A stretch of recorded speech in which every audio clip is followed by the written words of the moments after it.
తిరిగి వార్తలకు స్వాగతం. వారాహి అమ్మవారి చల్లంచూపు ప్రజలపై ఉంటుందని, వారాహి అమ్మవారి పూజల్లో ఎమ్మెల్యే బొలిశెట్టి రాష్ట్ర సుభిక్షంగా ఉండాలని జనసేన అధినేత పవన్ కళ్యాణ్ వారాహి దీక్ష పూర్తి చేసుకుని ప్రజల సమస్యల పరిష్కారం వెతికే దిశగా పనిచేస్తున్నారని, అమ్మవారి చల్లని చూపు ప్రజలపై తప్పకుండా ఉంటుందని తాడేపల్లిగూడెం ఎమ్మెల్యే బొలిశెట్టి శ్రీనివాస్ పేర్కొన్నారు. తాడేపల్లిగూడెంలోని వానపల్లిగూడెంలో వారాహి అమ్మవారి ఆలయం వద్ద మంగళవారం ఆయన ప్రత్యేక పూజ నిర్వహించారు. ఈ సందర్భంగా అమ్మవారి కృపా కటాక్షాలు నియోజకవర్గ ప్రజలపై ఉండాలని ఆకాంక్షించారు. అన్న క్యాంటీన్ నిర్వహణలో తనకు అవకాశం ఇవ్వాలని తాడేపల్లిగూడెం శాసనసభ్యుడు బొలిశెట్టి శ్రీనివాస్ నిర్వాహకులను కోరారు. తాడేపల్లిగూడెం తాలూకా కార్యాలయ సెంటర్లో ఏర్పాటు చేసిన అన్న క్యాంటీన్లో ఆయన ముఖ్య అతిథిగా పాల్గొన్నారు. వచ్చే మంగళవారం తాను అన్న క్యాంటీన్ ఏర్పాటు చేస్తానని తెలిపారు. ప్రభుత్వం అన్న క్యాంటీన్ ప్రారంభించేంత వరకు తాను నిర్వహిస్తానని అందరూ సహకరించాలని కోరారు. టీడీపీ నాయకులు వలవల బాజీ, బీజేపీ నాయకులు ఇతకోట తాతాజీ తదితరులు పాల్గొన్నారు. ఈ కార్యక్రమం ఏర్పాటు చేసినటువంటి మిత్రులు సోదరులు వరవల మల్లికార్జునరావు గారు, తెలుగుదేశం పార్టీ ఇన్ఛార్జ్, అదేవిధంగా మా అన్నయ్య ఈతకోట తాతాజీ గారు, బీజేపీ ఇన్ఛార్జ్, ఈ కార్యక్రమాన్ని విచ్చేసిన పెద్దలందరికీ, మరి కిల్పతి వెంకటరావు గారు, రవికుమార్ గారు, వత్తనపల్లి కాశీ గారు, అలాగే బీజేపీ, తెలుగుదేశం, జనసేన కార్యకర్తలు, కూటమి నాయకులందరికీ కూడా ఉదయపూర్వ నమస్కారం. మరి ఈ అన్నా క్యాంటీన్ అనేది 2014 నుంచి 19 వరకు చంద్రబాబు నాయుడు గారి మానస పుత్రిక. దీన్ని పేదల అందరూ ఆకలి తీర్చాలని ఒక మంచి ఉద్దేశంతో పెడితే 2019 నుంచి 24లో ఉన్నటువంటి ముఖ్యమంత్రి వెంటనే ఈ యొక్క భవనాలు కూడా వేరే రకంగా మార్చేసి మరి అన్నా క్యాంటీన్లు అన్నీ కూడా మన ప్రభుత్వంలో అప్పుడు చేసినవే. ఈరోజు మరి 89 వారాలుగా నా మిత్రుడు వరవల మల్లికార్జునరావు ఈ కార్యక్రమం చేపట్టి దీనికి కొంతమంది సహకరించినప్పుడు కూడా మేజర్ పాత్ర తను తీసుకుని మరి అన్న కార్యక్రమానికి ఇది యొక్క అన్నదానాన్ని చేపట్టినందుకు మరి నేను అభినందన తెలియజేసుకుంటూ, మనం వచ్చి వెళ్ళిపోవడం కంటే కూడా నెక్స్ట్ వీక్ ఈ అన్నదాన కార్యక్రమాన్ని నాకు అవకాశం ఇవ్వాల్సిందిగా నేను కోరుకుంటూ, దానికి నెక్స్ట్ వీకే కాదు రాబోయే రోజుల్లో ప్రభుత్వం పెట్టేంత వరకు కూడా మీరు చేసి ప్రతి కార్యక్రమంలో కూడా మన భాగస్వాములు ప్రభుత్వంలోనే కాదు సేవలో కూడా మేమందరం కూడా భాగస్వాములమే.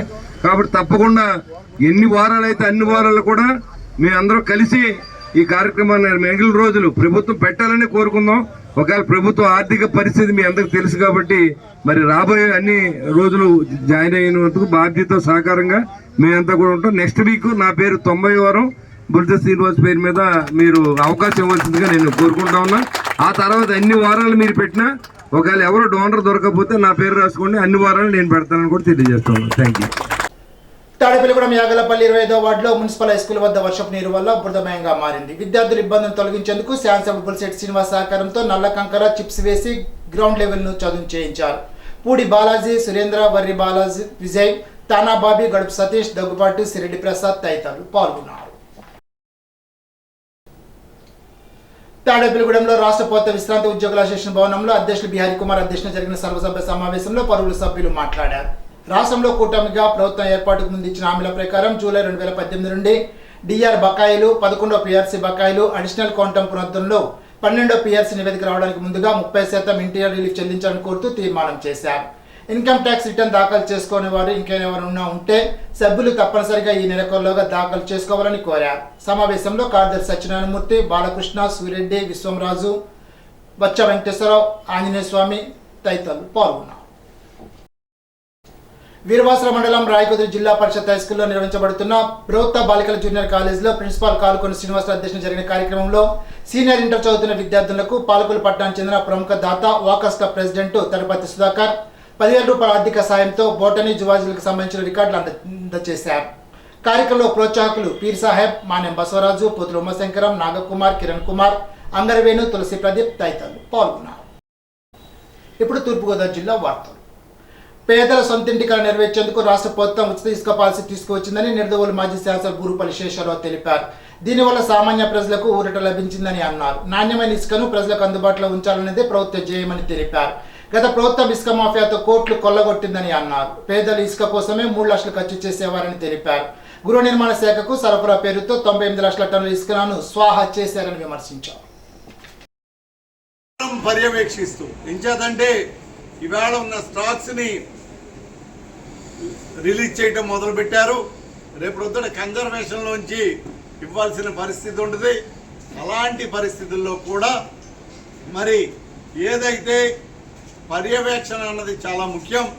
అందులో కూడా ఎవరి యొక్క ప్రమేయం లేకుండా ఒక డిస్ట్రిక్ట్ లెవెల్ కమిటీ అని చెప్పి బిఎల్సీల్ని వాటిని వేసి ఓ ప్రక్కన కలెక్టర్ కానీ అలాగే డివిజన్కి వచ్చేసరికి ఆర్డీఓ వీళ్ళంతా కూడా కమిటీలో ఉండి మైనింగ్ వాళ్ళు ఉండి వీటిని పర్యవేక్షిస్తూ ఉంటారు నిరంతరం అని చెప్పి మనం చేస్తూ ఉన్నాం. ఎప్పుడో అంతేకాకుండా దీనిపైన ఎక్కడైనా అక్రమాలు కానీ ఇంకోటి కానీ జరగడానికి తావు లేదు. ఇది ఒక మంచి ఉద్దేశంతో ఒక మంచి ఆలోచనతో ఈ తెలుగుదేశం ప్రభుత్వం తీసుకొచ్చినటువంటి ఈ ఉచిత ఇసుక పాలసీని అమలు చేయాలని అందరూ చిత్తశుద్ధితో ఉన్నారు.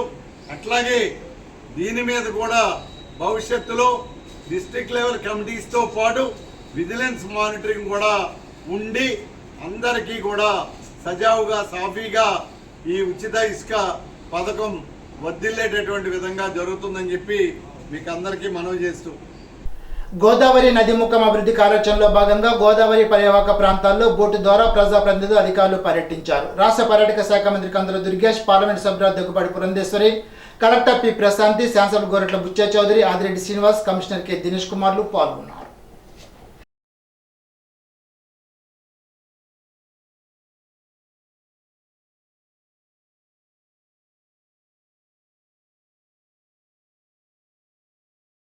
ఇప్పుడు ఏలూరు జిల్లా వార్తలు. గోపాలపురం మండలం చిట్యాల గ్రామానికి చెందిన గద్దె సూర్య అవినాష్ మృతి చెందాడు. శ్రీనివాసరావు కుమారుడు అవినాష్ ఇంజనీరింగ్ పూర్తి చేసి అమెరికాలోని న్యూ జెర్సీలో ఉన్నత విద్య అభ్యసిస్తున్నాడు. సన్నిహితులతో కలిసి వాటర్ ఫాల్స్ చూడడానికి వెళ్ళగా కాలు జారి పడి మృతి చెందాడు. గ్రామానికి చెందిన 2 విద్యార్థులు 2 నెలల్లో మృతి చెందడం తీవ్ర నిరాశతో ఉన్నారు. తాను అసోసియేషన్ వారు మృతదేహాన్ని ఇండియాకు తరలించేందుకు ఏర్పాట్లు చేస్తున్నారు. ఈనాటి బంగారు మాట: నీతి, నిజాయితీ, నమ్మకం లేని స్నేహం ఎక్కువ కాలం నిలబడదు. Benjamin Franklin. ఈ వార్తలు ఇంతటితో సమాప్తం. తిరిగి బిజినెస్లో కలుసుకుందాం. అంతవరకు సెలవు. నమస్కారం.